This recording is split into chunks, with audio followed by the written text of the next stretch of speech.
মেডিটেলিজেন্টে স্বাগত। আমি সুপর্ণা মিশ্র। আজকে পার্বতীদির কাছে চলে এসেছি আবার। আপনারা আগে পার্বতীদিকে দেখেছিলেন, আজকে আবার এসেছি পার্বতীদির কাছে। কিছু ঐশ্বরিক ঘটনা পার্বতীদি আমাদের সাথে শেয়ার করতে এসেছেন। তো বেশি সময় নষ্ট করব না, সরাসরি চলে যাচ্ছি পার্বতীদির কাছে। পার্বতীদির জীবনে ঘটা কিছু ঐশ্বরিক ঘটনা। Friday suspense.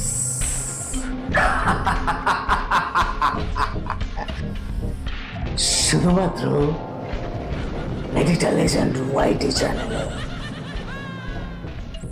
রাত ৯টায় আসবে গল্পের ধারা, রহস্য, প্রেম আর হাসির খেলা সারা। সত্যটা ভয়ঙ্কর। নমস্কার, আমি ছোটবেলার থেকে ঈশ্বরে বিশ্বাসী এবং ঐশ্বরিক ক্ষমতাও সম্পর্কে জানার ছোটবেলা দিয়ে খুব আগ্রহী এবং ছোটবেলা দিয়েই খুব ঠাকুর দেবতার বই সে যে রিলিজিয়ানেরই হোক না কেন পড়তাম।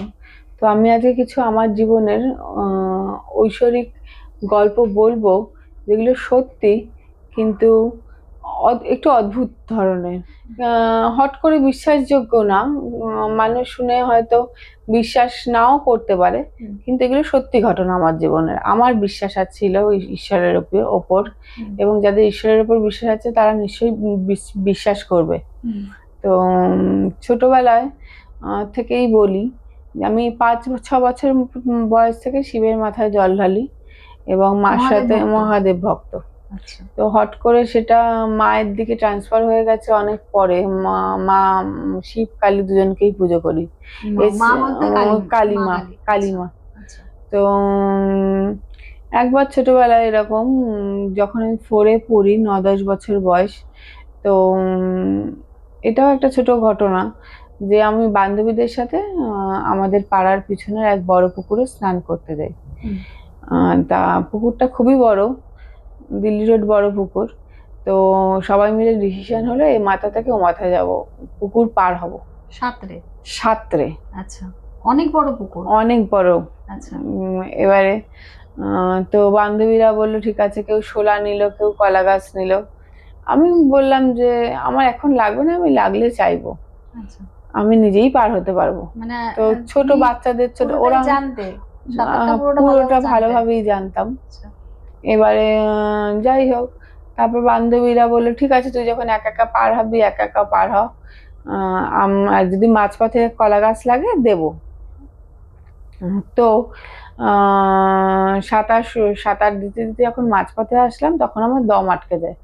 আর আমার বান্ধবীরা আমার দিয়ে 2-3 বছর 4 বছরের সবাই বড়, আর নিঃশ্বাস নিতে কষ্ট হয় এবং জল খাবো একটু জল খেয়ে নিয়েছি, হাঁপিয়ে গেছি, ক্লান্ত হয়ে পড়েছি, হাঁপিয়ে ক্লান্ত হয়ে গেছি। নিঃশ্বাসের কষ্ট মানে একটা হাঁপানোর ব্যাপার থাকে।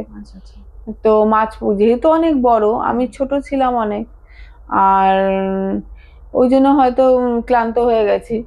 তা আর কিছু আমার সেফটি পারপাস কিছু নেওয়াও ছিল না যে সেটার ভর করে আমি পার হব।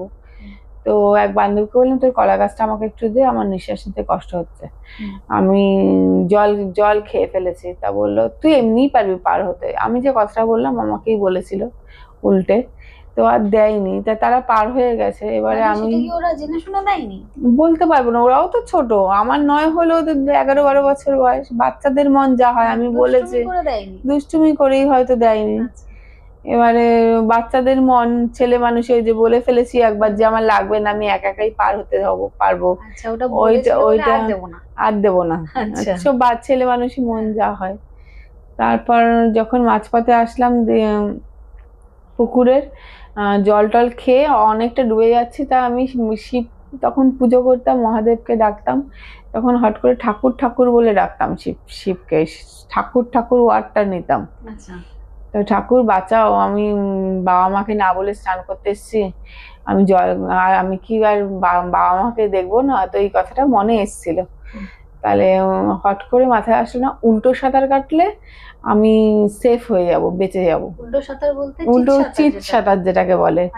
তো আমি হট করে ভেসে উঠলাম, অনেকটাই গেছিলাম ভিতরে জলে। তো ভেসে উঠেছি, চেষ্টা করে নিজে। আচ্ছা, আপনি এবং যেরকম ডুবে যাচ্ছেন সে আপনার বান্ধবীরা দেখতে পায়নি? হ্যাঁ, মানে পুকুরের পাড় থেকে অনেকে বলছে যে এই ডুবছে ডুবছে, বাঁচাও বাঁচাও, কিন্তু মাঝপথে আমি একাই, কেউ নেই। ওরা এগিয়ে চলে গেছে? ওরা এগিয়ে চলে আপনাকে গেছে, ছেড়েই ছেড়েই চলে গেছে। তো অবশ্য ছোট ও বাচ্চা, সবই কিছু ছোট বলে লাভ নেই। ছোট সবাই, হ্যাঁ, কিছু বলার নেই। আমি প্রথমে পাকা মোটা করেছি যে আমার কিছু লাগবে না, আমি একা একা পার হব। তারপর ঠাকুর ঠাকুর করে ডেকে দেখলাম যে ভেসে উঠলাম, এবং মাথায়ও আসলে উল্টো সাঁতার কাটলে আমার এই শ্বাসকষ্টটা আর হবে না, আর আমার ক্লান্তিটাও লাগবে না, আমি সুস্থ হয়ে বাবা মার কাছে যেতে পারবো। তো ভাবতে ভাবতে উল্টো সাঁতার দিয়ে পুকুর পার হই এবং বেঁচে যাই আর কি। তারপর বললাম, কলা গাছ বা শোলাটা দিলি না কেন রে, চাইলাম, আমি তো জল খেয়ে ফেলেছি। বলে, ও আমরা জানি তুই পারবি। যাই হোক, ওরা ছোট যা বলেছে সেটাই, আবার ওদের সাথেই বন্ধুত্ব। ওদের সাথে এরপর যখন আসতাম, কিছু একটা না নিয়ে ওই পুকুরে আর যাইনি, মানে শোলা বা কলা গাছ ছাড়া ওই পুকুরে স্নান করা আর ভাবিনি যে পার হব। যাই মানে হোক, আপনার বাবা বিশ্বাস যে এটা ভগবানই মহাদেব বাঁচিয়েছে, মহাদেব একদম সাথে রক্ষা করেছে। কেউ যখন ছিল না মাঝপথে, ভগবানই রক্ষা করেছে আমাকে। আর এরপরেও আমি আরো একটা ঘটনা বলছি। বিয়ের পর আমার যখন আসলাম শ্বশুর বাড়ি, তখন একদিন দেখলাম যে এরকম বিভিন্ন ঠাকুর দেবতাই স্বপ্নে আসতো, কিন্তু অতটা আমি শিবকালী ছাড়া অতটা কাউকে গুরুত্ব দেইনি, আমারই হয়তো ভুল।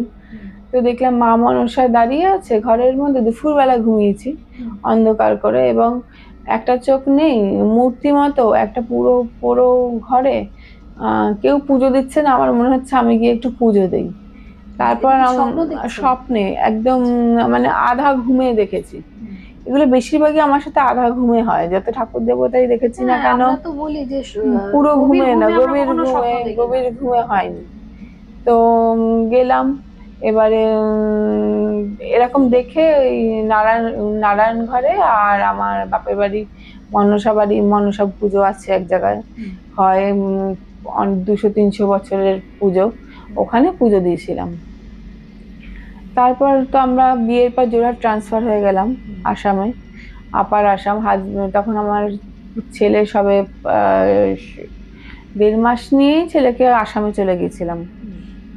তো ওখানে ছেলের যখন 7-8 মাস বয়স, তখন আমার হাজবেন্ড দিমাপুরে এক এরিয়াজ ম্যানেজার হয়ে গেছিল, দিমাপুরে এক কাজে গেছেন, এবং আমার দোতলায় 2টো ফ্ল্যাট, একদিকে আর একজন রেন্টে থাকে, একদিকে আমরা রেন্টে থাকতাম। তো হট করে দেখছি ছেলে একদিকে শোয়া, দুদিকে 2টো বালিশ, আমি একদিকে শোয়া, মাঝখানে ওর বাবার জায়গাটা ফাঁকা, ওই জায়গাটা মশারি টশারি টাঙানো, আর লাইট জ্বালিয়ে শুতাম। একটু উঠবো, উঠে রাত্রে বেরাবো, একটু যাব কাজে। তো হট করে দেখছি চোখটা খুলতেই মহাদেব বসে আছে, এবং সাপটা আমার দিকে একটু ছোবল মারার মতো করছে। তা আমি তো মহাদেবকে দেখেছি আবছা আবছা কালছে, আত্মা স্বরূপ মতো দেখেছি, কালছে ছাওয়া মতো, আর সাপটাকে স্পষ্ট দেখেছি। এবার সাপটাই ভয় পেয়েছি, আমি চিৎকার করে উঠেছি, মা গো, বাবা গো, বাঁচাও গো। পরের দিন সকালে পাশের বাড়ির জেঠিমা বলছে, কি গো, কি হয়েছে গো, যে তুমি এরকম চিৎকার করলে, তোমার পাশে কি আমার বৌমা টৌমা কেউ গিয়ে শোবে, ঘুমাবে? আমি বললাম, না দরকার নেই, আমার হাজবেন্ড আজকে বাড়ি আসবে, তো হাজবেন্ড বাড়ি আসবে যখন আর দরকার নেই। তারপর হাজবেন্ডকে বলি, ও বলে যে ও ঘুমের ঘরে দেখেছে, হয়তো অত গুরুত্ব দেয়নি জিনিসটা। তারপর রিসেন্ট শিবকালী ভক্ত হলেও আমি জানি মাকে যদি কোনোদিন দেখতে পাই আমি ধন্য হয়ে যাব। মাকে কোনোদিন দেখিনি স্বপ্নে বা হালকা ঘুমে, কোনোদিনও দেখিনি। কিন্তু রিসেন্টলি দেখলাম যে শ্বশুর বাড়িতে এই 1 মাস আগে দুপুরে কৃষ্ণ গোবিন্দায় নমঃ গানটা শুনতে শুনতে একটু ঘুম ঘুম চোখ এসছে, হট করে আবছা দেখলাম যে এরকম খুব আলোর জ্যোতি বেরাচ্ছে, এবং নারায়ণ দাঁড়ানো চোখের সামনে, আর চক্রটা স্পষ্ট দেখেছি, আর এত আলোচিত ওনার দিকে তাকানো যাচ্ছে না। এবং বলছে যে তোমাকে গোলকে নিয়ে যাব। আমি তো চমকে উঠে ভয় পেয়ে গেছি। আমি সেখানে তো মৃত্যুর আগে যাওয়া যায় না, তাহলে কি আমি কি মারা যাব? এই কথাটা মাথায় আসতেই আমি বললাম আমি যখন যাব সুমনকে নিয়ে যাব। সুমন মানে আমার হাজবেন্ডের নাম। এবং আমার ছেলে ছোট মানুষ হোক বড় হোক, তো তারপর যাব। আমি এখন যাব না, যেই বলেছি হট করে উধাও, মানে ভ্যানিশ হয়ে যাওয়ার মতো হয়ে যায়। এবং আমি খুব মানে ভয়ই পেয়েছি, যতটা না ভালো লেগেছে তার থেকে বেশি ভয় পেয়েছি। কারণ আমার ছেলে মাধ্যমিক দেবে, আচ্ছা আচ্ছা। আর ওটা মাথায় চলে এসেছিল যে মৃত্যুর পর ছাড়া সেখানে যাওয়া যায় না। ওটা মাথায় এসেই আমি একটু টেনশনেই পড়েছি। এক বৌদিকে বলি, বৌদি বললো তুমি জলের সামনে একটু বলে ফেলো, কারণ তুমি সংসারী, তোমার ছেলে ছোট, তুমি জলের সামনে বললে ওটা কেটে যাবে। তো জলের সামনে বললাম, এবং আমাদের পূর্বপুরুষের নারায়ণ ঘরে একটু পুজো দিলাম। আর একবার এর মধ্যে প্ল্যানিং হচ্ছে একটু দক্ষিণেশ্বরে যাব, শিবকালীকে পুজো দেওয়া হয় ওখানে গিয়ে। রাধাকৃষ্ণ মন্দিরে আর যাওয়া হয় না, তো ওখানে রাধাকৃষ্ণ মন্দিরে গিয়েও কৃষ্ণকে একটু ভোগ দেব, রাধাকৃষ্ণ মন্দিরে গিয়ে পুজো দেবো, যাই সন্দেশ মিষ্টি যাই হোক একটা। তো এরকম লাস্ট দেখলাম। এরপরে থেকে তো আর সেরকম কিছু দেখিনি। কিন্তু আমার কাছে ওটাই অদ্ভুত ঘটনা যে আমি শিবকালী ছাড়া ওকে মানি না, জানি না, যে আমার স্বপ্নে এনারা কি করে আসলেন, তাও অর্ধ ঘুমে ভাষা ভাষা চোখে দেখা। মানে আমরা যেটা কথায় বলে থাকি যে আমরা সচরাচর যেটা নিয়ে সবসময় ভেবে থাকি আমরা সেটাই দেখি। কিন্তু তোমার কথা অনুযায়ী তুমি শুধু আমি শিবকালীকেই মানো, শিবকালীকেই মানি, আমি অন্য ওনাকে না কোনো দেখে দেবতাকে অন্য কাউকে দেখলাম। এদিকে যাকে মানি সবচেয়ে বেশি আমার মাকে, কালী মাকে, তাকে কোনোদিনও এখনো স্বপ্নে বা দৃষ্টিতে কোনোদিনও আসেনি। জানি না কোনো ভুল ত্রুটি হয়েছে নাকি, ওনাকেই সব দিয়ে ভালোবাসি এবং ছোটবেলায় মা বলেও মানি। ছোটবেলা দিয়েই আমার মা কোনো না কোনো ব্যাপারে অসুস্থ ছিলেন, তার তো কোনো অসুবিধা হলেই আগে কালী মার কাছে গিয়ে হাত জোর করে প্রার্থনা যে এটা দাও, এটা হলে ভালো হয়, একটু পাশ করিয়ে তুলিয়ে দাও। ছোটবেলার বাচ্চাদের যা প্রার্থনা, এই দিন আইনে উঠিয়ে দাও, আমার বোন যেন পাশ করে, আমার বাবা যেন সুস্থ থাকে, আমার মাকে সুস্থ করে দাও, বা অন্য কেউ অসুস্থ থাকলে তাকে সুস্থ করে দাও। শুধু চেয়েই এসেছে এবং সে দিয়েও এসছে সব সময়। কিন্তু মানে এটা বিশ্বাস যে মায়ের কাছে চাইলে পাওয়া যায়। হ্যাঁ, মায়ের কাছে চেয়েছি বাচ্চাদের ছেলে মানুষই করে অনেক কিছু, যেটা না চাওয়া উচিত সেটাও হয়তো চেয়ে ফেলেছি, সেও দিয়েছে, পরে পস্তাতে লেগেছে কেন চাইলাম। এটা কিন্তু একটা বিশাল বড় ব্যাপার। মানে মানে কিছু কিছু ক্ষেত্রে আমরা হয়তো যেটা জোর করে চেয়ে ফেলি, তখন হয়তো হয়তো আমাদের প্রার্থনা শুনে সেটা দিয়ে দেয়, কিন্তু পরে সেটা আমাদের জন্য ঠিক হয় না। পরে দেখি যে এটা চেয়ে মার কাছে ভুল হয়েছে। পরে আবার মার কাছে গিয়ে ক্ষমা চাইলাম যে মা ভুল হয়েছে, এটা আমার আর দরকার নেই। এই জিনিসটা কোনো হয়তো শক্তির কথাই বলছি, যে এই জিনিসটা দরকার নেই, এটা আমাকে কষ্ট দিচ্ছে, তো মা শোনে। কিন্তু আমার কিছু কিছু প্রশ্ন আছে, যেরকম এই যে মা কালীকে আপনি পুজো করেন, তো সেটার কোনো মানে পার্টিকুলার নিয়ম বা কোনো কিছু? না, আমি প্রদীপ শাশুড়ি মার নিচে একতলায় সিংহাসনে পুজো করেন, আমি বেশিরভাগ প্রতি মাসে দক্ষিণেশ্বরে গিয়ে ছোট দিয়ে পুজো দিই।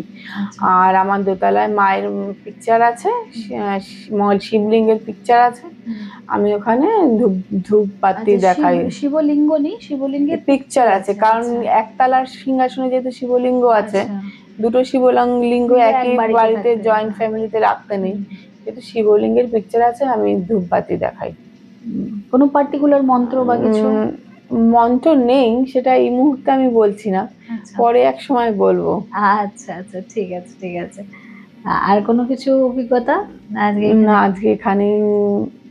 তাহলে আজকে আমরা কিছু ঐশ্বরিক ঘটনা, সত্যি কথা বলতে কি আমরা অনেক কিছুই হয়তো চোখে দেখতে পাই না, আমরা বাতাস চোখে দেখতে পাই না, কিন্তু আমরা অনুভব করতে পারি ঈশ্বর অবশ্যই সবার সাথে আছেন।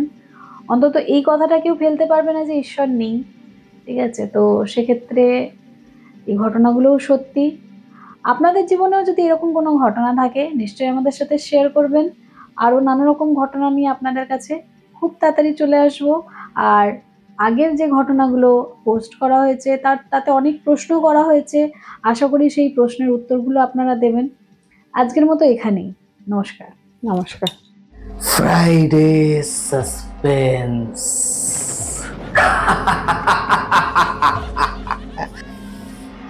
শুধুমাত্র মেডিটা লেজেন্ড ওয়াইটি চ্যানেলে।